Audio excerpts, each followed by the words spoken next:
Namo tassa bhagavato arahato samma sambuddhassa. Namo tassa bhagavato arahato samma sambuddhassa. Namo tassa bhagavato arahato samma sambuddhassa. So today I'll be reading from the collected teachings of Ajahn Chah, and I'll be reading two passages.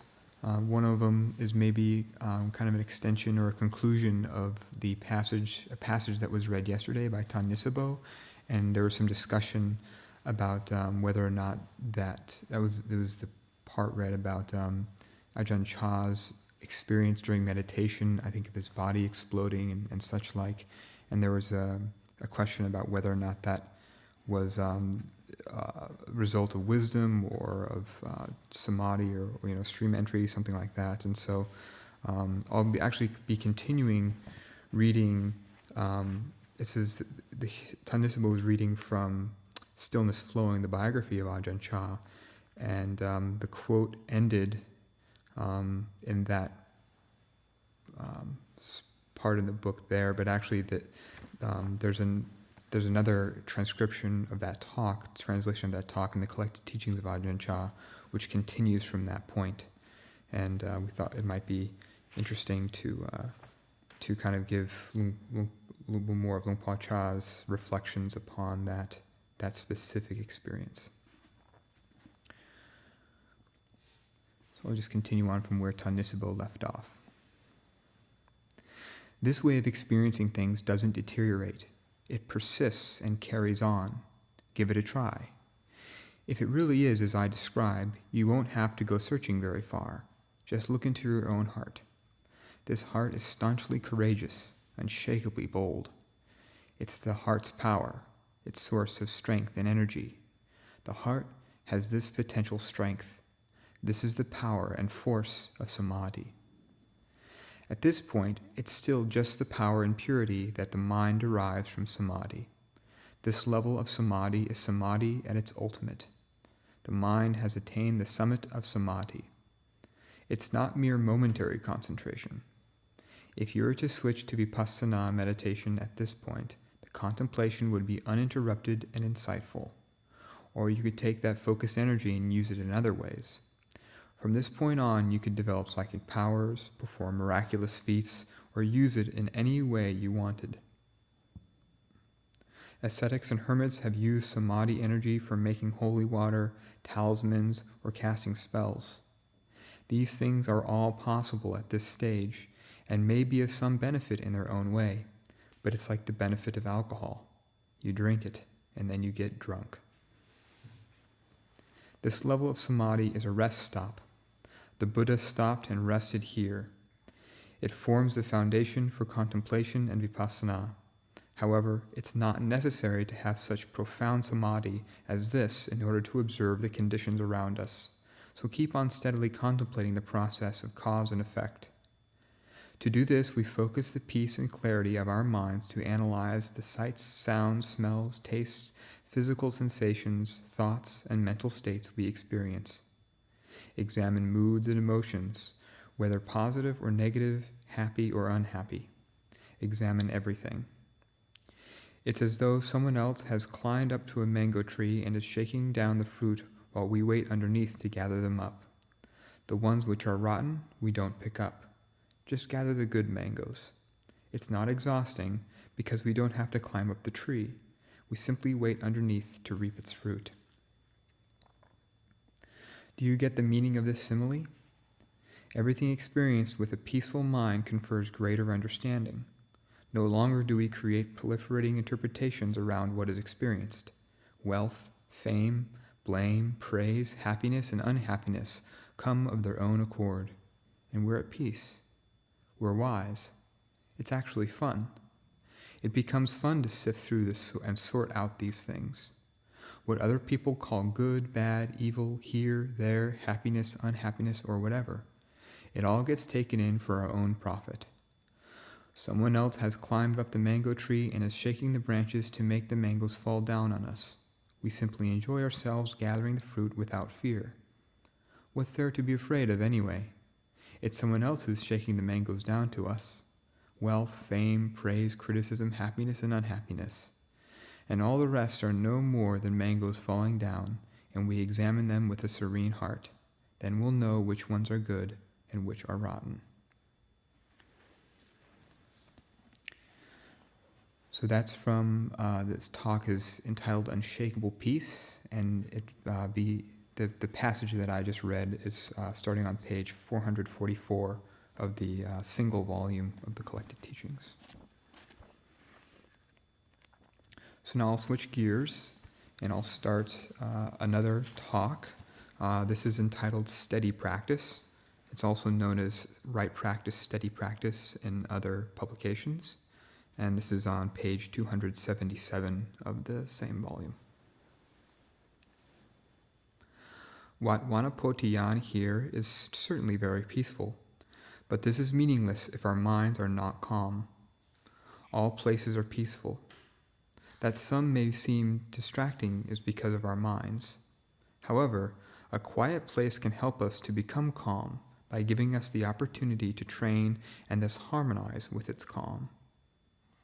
You should all bear in mind that this practice is difficult. To train in other things is not so difficult. It's easy, but the human mind is hard to train. The Lord Buddha trained his mind. The mind is the important thing. Everything within this body-mind system comes together at the mind. The eyes, ears, nose, tongue, and body all receive sensations and send them into the mind, which is the supervisor of all the other sense organs. Therefore, it is important to train the mind. If the mind is well trained, all problems come to an end. If there are still problems, it's because the mind still doubts. It doesn't know in accordance with the truth. That is why there are problems. So recognize that all of you have come fully prepared for practicing Dhamma. Whether standing, walking, sitting, or reclining, you are provided with the tools you need to practice, wherever you are. There they are, just like the Dhamma. The Dhamma is something which abounds everywhere. Right here, on land or in water, wherever, the Dhamma is always there. The Dhamma is perfect and complete, but it's our practice that's not yet complete. The Lord, the fully enlightened Buddha, taught a means by which all of us may practice to come to know this Dhamma. It isn't a big thing, only a small thing, but it's right. For example, look at hair. If we know even one strand of hair, then we know every strand, both our own and also that of others. We know that they are all simply hair.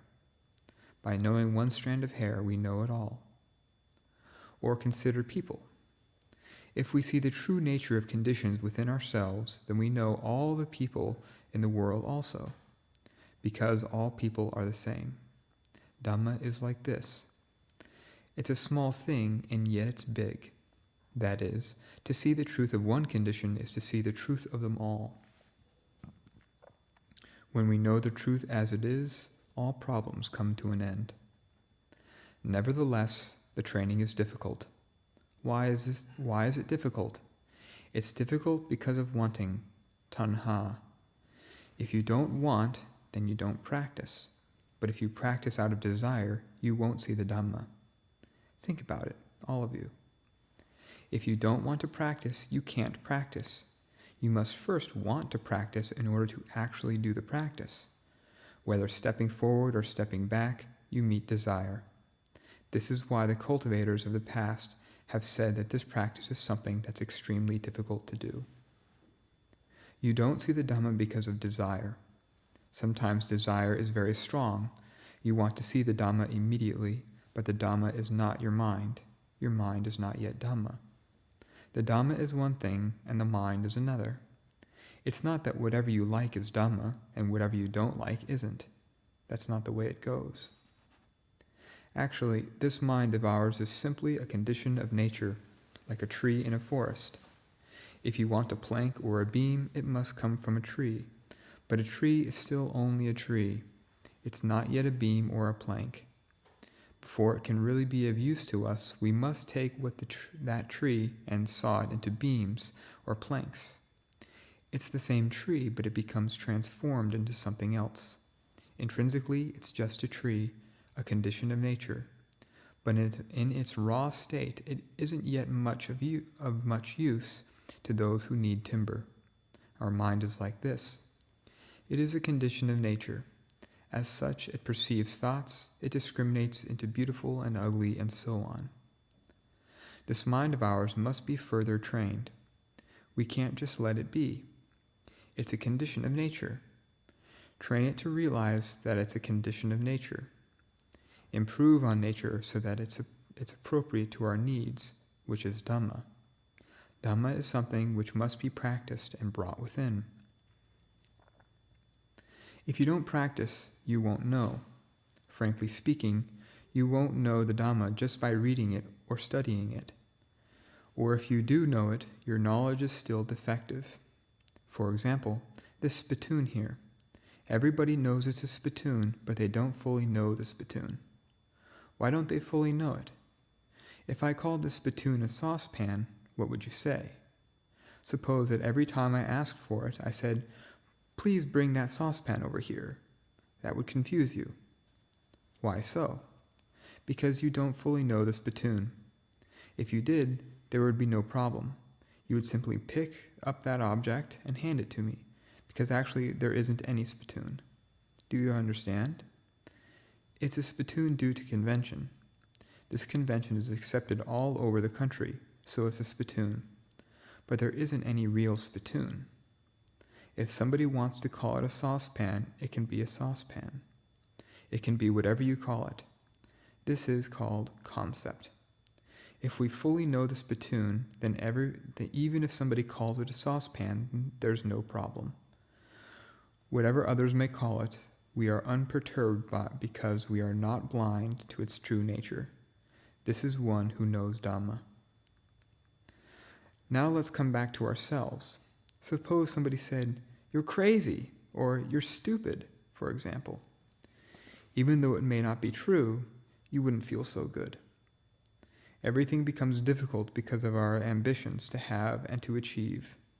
Because of these desires to get and to be, because we don't know according to truth, we have no contentment. If we know the Dhamma, are enlightened to the Dhamma, greed, aversion, and delusion will disappear. Then we understand the way things are. There is nothing for them to rest on. Why is the practice so difficult and arduous? Because of desires. As soon as we sit down to meditate, we want to become peaceful. If we didn't want to find peace, we wouldn't sit. We wouldn't practice. As soon as we sit down, we want peace to be right there. But wanting the mind to be calm makes for confusion, and we feel restless. This is how it goes. So the Buddha says, don't speak out of desire. Don't sit out of desire. Don't walk out of desire. Whatever you do, don't do it with desire. Desire means wanting. If you don't want to do something, you won't do it. If our practice reaches this point, we can get quite discouraged. How can we practice? As soon as we sit down, there is desire in the mind. It's because of that the body and mind are difficult to observe. If they are not the self or belonging to self, then who do they belong to? Because it's difficult to resolve these things, we must rely on wisdom. The Buddha says we must practice with letting go. But if we let go, then we just don't practice, right? Because we've let go. Suppose we went to buy some coconuts in the market, and while we were carrying them back, someone asked, "What did you buy those coconuts for?" "I bought them to eat." "Are you going to eat the shells as well?" "No." "I don't believe you. If you're not going to eat the shells, then why did you buy them also?" Well, what do you say? How are you going to answer their question? We practice with desire. If we didn't have desire, we wouldn't practice. Practicing with desire is tanha. Contemplating in this way can give rise to wisdom, you know. For example, those coconuts. Are you going to eat the shells as well? Of course not. Then why did you take them? Because the time hasn't yet come for you to throw them away. They're useful for wrapping the coconut in. If, after eating the coconut, you throw the shells away, there is no problem. Our practice is like this. The Buddha said, don't act on desire, don't speak from desire, don't eat with desire. Standing, walking, sitting, or reclining, whatever, don't do it with desire. This means to do it with detachment. It's just like buying the coconuts from the market. We're not going to eat the shells, but it's not yet time to throw them away. We keep them first. This is how practices, concept, samutti, and transcendence, vimutti, are coexistent, just like a coconut. Just to clarify those terms, samutti can also be translated as conventional reality, convention, or relative truth, and vimutti can be translated also as release or freedom from the formations and conventions of the mind. The flesh, the husk, and the shell are all together. When we buy a coconut, we buy the whole lot. If somebody wants to accuse us of eating coconut shells, that's their business. We know what we're doing. Wisdom is something each of us finds for oneself.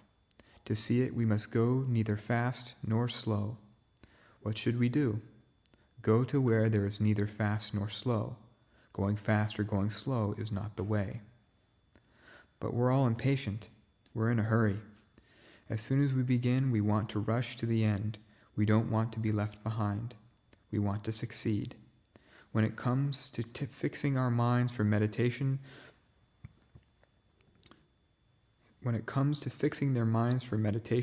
some people go too far. They light the incense, prostrate, and make a vow. As long as this incense is not yet completely burnt, I will not rise from my sitting. Even if I collapse or die, no matter what, I'll die sitting. Having made their vow, they start their sitting. As soon as they start to sit, Mars hordes come rushing at them from all sides. They've only sat for an instant, and already they think the incense must be finished. They open up their eyes for a peek. Oh, there's still ages left. They grit their teeth and sit some more, feeling hot, flustered, agitated, and confused. Reaching the breaking point, they think, it must be finished by now. They have another peek. Oh no, it's not even halfway yet. 2 or 3 times and it's still not finished. So they just give up, pack it in, and sit there hating themselves. I'm so stupid. I'm so hopeless. They sit and hate themselves, feeling like a hopeless case. This just gives rise to frustration and hindrances. This is called the hindrance of ill will. They can't blame others, so they blame themselves. Why is this? It's all because of wanting.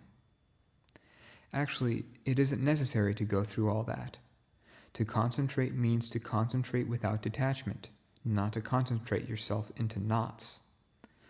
But maybe we read the scriptures about the life of the Buddha, how he sat under the Bodhi tree and determined to himself, as long as I have still not attained supreme enlightenment, I will not rise from this place, even if my body dries up. Reading this in the books, you may think of trying it yourself. You'll do it like the Buddha. But you haven't considered that your car is only a small one. The Buddha's car was a really big one. He could take it all in one go. With only your tiny little car, how can you possibly take it all at once? It's a different story altogether. Why do we think like that? Because we're too extreme. Sometimes we go too low, sometimes we go too high. The point of balance is so hard to find. Now, I'm only speaking from experience. In the past, my practice was like this, practicing in order to get beyond wanting. If we don't want, can we practice? I was stuck here. But to practice with wanting is suffering. I didn't know what to do. I was baffled. Then I realized that the practice which is steady is the important thing. One must practice consistently. They call this the practice that is consistent in all postures. Keep refining the practice. Don't let it become a disaster. Practice is one thing, disaster is another. And there's a footnote. The play on words here is between the Thai patipat, practice, and vibhut, disaster, is lost in English. I'm not sure if I'm pronouncing those terms correctly. Vibat. Vibat. Patipat and Vibat. Okay. Most people usually create disaster. When they feel lazy, they don't bother to practice. They only practice when they feel energetic. This is how I tended to be. All of you ask yourselves now, is this right? To practice when you feel like it, not when you don't. Is that in accordance with the Dhamma? Is it straight? Is it in line with the teaching? This is what makes practice inconsistent. Whether you feel like it or not, you should practice just the same. This is how the Buddha taught. Most people wait till they're in the mood before practicing. When they don't feel like it, they don't bother. This is as far as they go. This is called disaster. It's not practice. In the true practice, whether you are happy or depressed, you practice. Whether it's easy or difficult, you practice. Whether it's hot or cold, you practice. It's straight like this. In the real practice, whether standing, walking, sitting, or reclining, you must have the intention to continue the practice steadily, making your sati consistent in all postures. At first I thought it seems as if you should stand for as long as you walk for as long as you sit for as long as you lie down. I've tried it, but I couldn't do it. If a meditator were to make this standing, walking, sitting, and lying down all equal, how many days could he keep it up for? Stand for 5 minutes, sit for 5 minutes, lie down for 5 minutes. I couldn't do it for very long. So I sat down and thought about it some more. What does it all mean? People in this world can't practice like this. Then I realized, oh, that's not right. It can't be right because it's impossible to do. Standing, walking, sitting, reclining, make them all consistent. To make the postures consistent the way they explained it in the books is impossible. But it is possible to do this. The mind.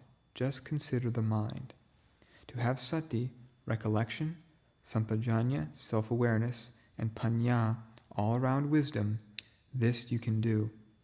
This is something that's really worth practicing. This means that while standing, we have sati. While walking, we have sati. While sitting, we have sati. And while reclining, we have sati. Consistently. This is possible. We put awareness into our standing, walking, sitting, lying down, into all postures. I'll just leave it there.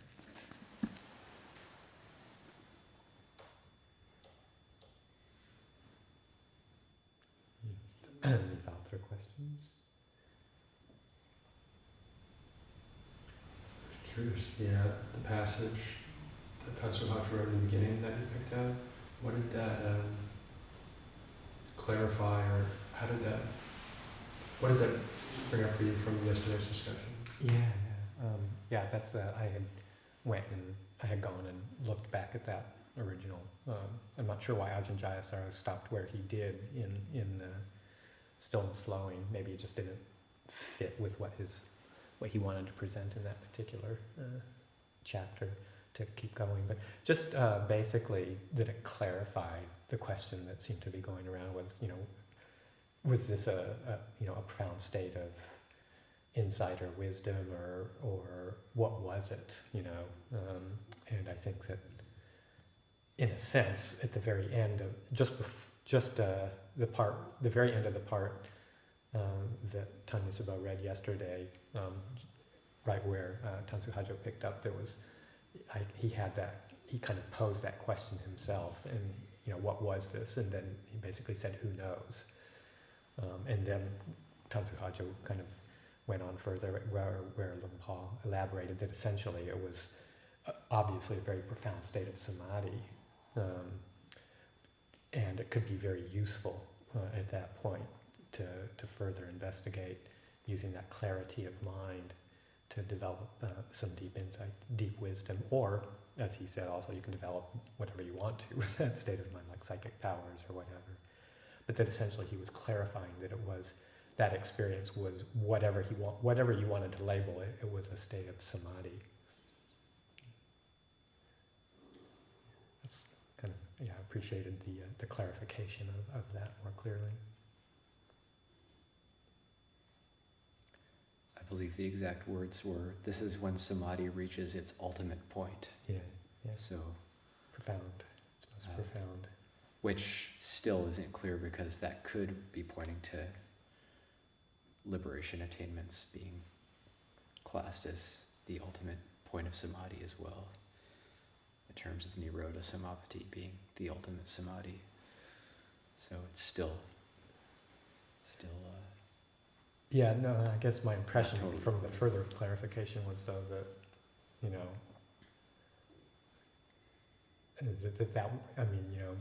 I see what you're saying in terms of samma samadhi. because fruition of arhatship is Right. classed as a type of samadhi. Yeah. I'm not sure, I just didn't get the impression that that's what he was, I didn't think that he was saying that that's what it was myself, from the way he further described, how that could be used to then develop wisdom.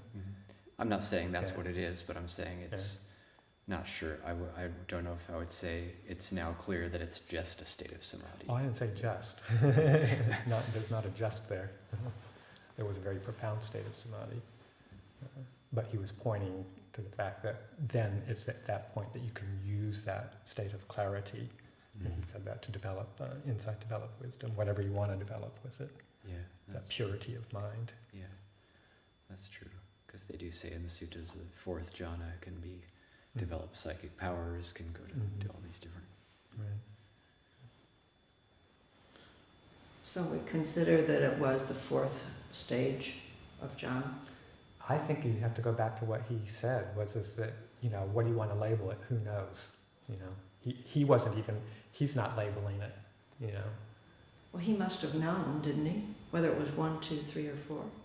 I believe the exact words too were his mind said, "What was that?" And the answer came, "It was what it was. There's no need to doubt these things." And no need to label. No need to.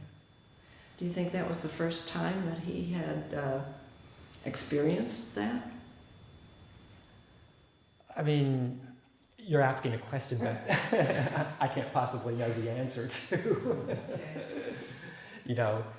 He didn't say that he had experienced it before. And one could speculate that maybe he hadn't experienced anything exactly like it before, just from the way he talked about it. But whether he experienced something very close to it, or approaching it, or a similar kind of state of deep samadhi with different experiences, your guess is as good as mine.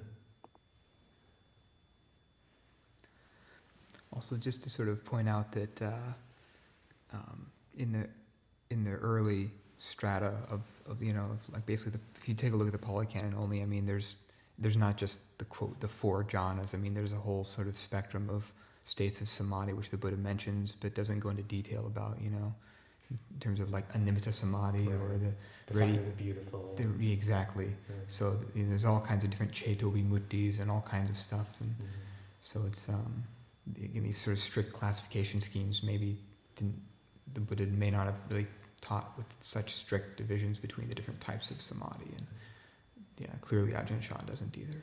Yeah, that's a good point. It's just that the 4 jhana model is the one that's most often, and it's always very consistent in terms of how it's presented. So it's picked up as the sort of like the gold standard model of samma samadhi.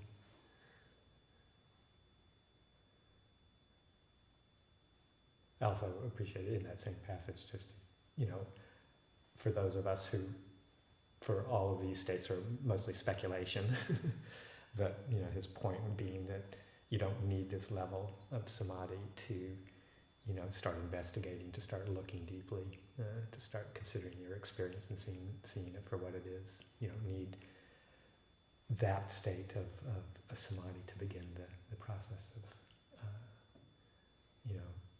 investigation and calm and peace, developing peace. It'd be nice to have it to do, but don't have to wait until that time happens.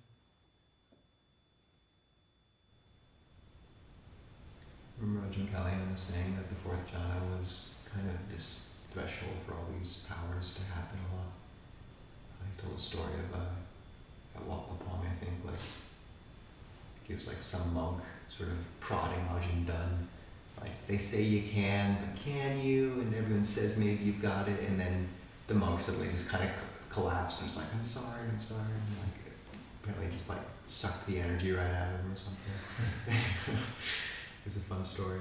And he also talked about how it was like fourth jhana that let Ajahn Tongrat, there was like a thief that came into the monastery and to steal stuff, and as soon as he came in, he just got completely befuddled and just wandered around lost for all night until he put back what he had taken and left. And apparently that was Ajahn Kalyan said that was Ajahn Tongrat's fourth jhana as well. But then we were speaking with Ajahn Jeff about the jhanas and how much he needed for liberation. He said any of the four jhanas can serve as the basis for liberation. It's just interesting. I think it's just a lot of speculation, but I found Ajahn Jeff's reassurance that any of the jhanas can be enough. That was. Yeah, and other teachers also say that it's not clear from the suttas whether even the first jhana is necessary for stream entry. Obviously, the jhanas in the suttas are more clearly. I hate to even talk in these terms. Our teachers advise us not to even talk in these terms, and here we are talking in these terms. But that level of concentration is certainly necessary for full liberation. But that, I guess, Bhikkhu Analayaman makes the point that the best of his, from what he can read, is that elimination of the five hindrances is sort of the basis for the development of insight that could lead to sotapanna. With, conditions, clarity of that clarity of mind. One thing is the reason why not to talk in these terms, because they've been used so much, and one person talking about the first jhana is not thinking about the same thing as another person talking about the first jhana. Yeah. So one person could say, first jhana is necessary for stream entry, and another person would say it isn't. And according to both of their internal understandings, they could be right. But they understand the terms differently. Mm-hmm. And so it gets confusing. It does get confusing.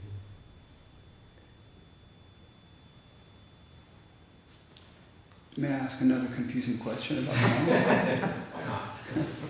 Well, it's spoken about a lot in the suttas, obviously, but it's a vipassana happens pre or post jhana.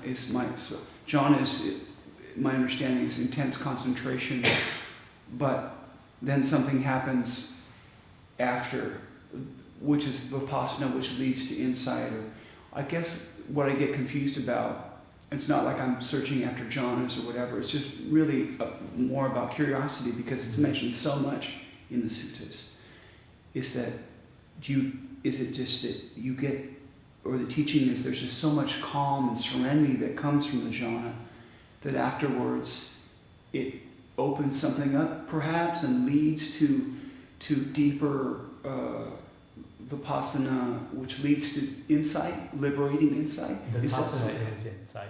Vipassana equals insight. That's how it's used. It's not that vipassana leads to insight. Vipassana is the insight. Yeah, vipassana is just is the Pali word for seeing things as they are. Yeah, Insight.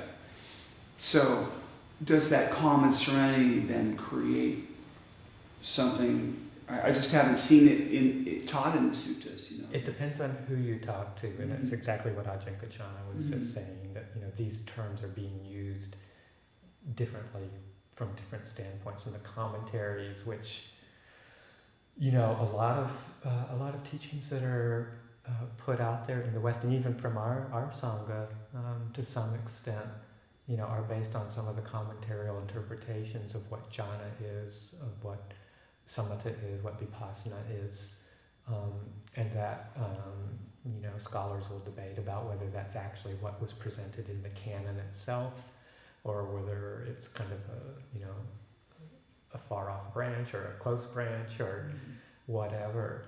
So that traditional sequence of developing calm so that you can then have that as a basis for insight, in that sequence is one approach, but certainly not a universal approach. There's the approach of using samatha and vipassana together through some sort of like meditation technique, like just anapanasati. You develop both samatha and vipassana conjointly.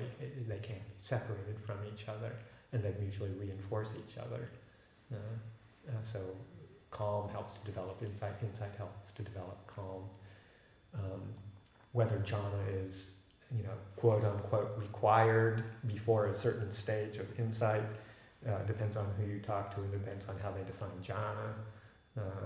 So you can pretty much, within a certain range, find a whole series of discussions and teachings from different teachers that look at it from completely different angles. And to me, it's sort of like, I do tend to favor the practice just within myself of using reflection, a little discernment to, bring up wholesome conditions that move in the right direction, support the stillness and the clarity of the mind. Then let that settle into a bit of calming, breathing, deepening of the stillness of the mind, then using that as a basis for further investigation, which then deepens, the insight.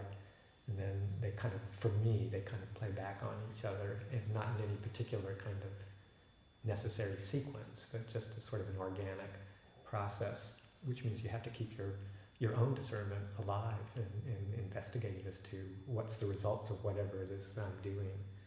Whether it's just really honing in on settling the breathing without much reflection or investigation, or whether it's more some very simple contemplation to try and bring up some of the more elements of discernment. Thank you, that's helpful. I don't know if anybody else would like to contribute to that. Ajahn Jeff had something very similar in one of his sort of, I don't know whether it was a talk or an essay. He said that when he first showed up to his teacher gave him Ajahn Lee's book on keeping the breath in mind, which says these are the steps to do jhana. 1, 2, 3, 4, boom, boom, boom. And it's very explicit. But then when he would go to his teacher, Ajahn Fuang, for advice, he wouldn't use the terms jhana at all. And he wouldn't tell Ajahn Jeff where he was at or where he was going or where he had been in terms of the technical terms. But what he would do is he would give Ajahn Jeff advice on what to develop, what to let go, like how to navigate whatever was coming up for himself, and basically like empowered him to develop those powers of discernment. And so instead of talking in terms of like, oh, you're here or you're there, it was more like, okay, where do I go from here, and what's important to pay attention to. And so, yeah, I've always found that helpful, so that wherever you are, whatever teacher wants to call it, whatever state, it's more about like, how do you use that for deepening or sort of clarifying your knowledge of Dhamma. Yeah, it sounds very appropriate. And that the skill of a very good teacher is having had experience with enough of those various kinds of states that they can say, oh, okay, well, you're going a little too far to the right, try going to the left, and pointing, where to go with that particular state.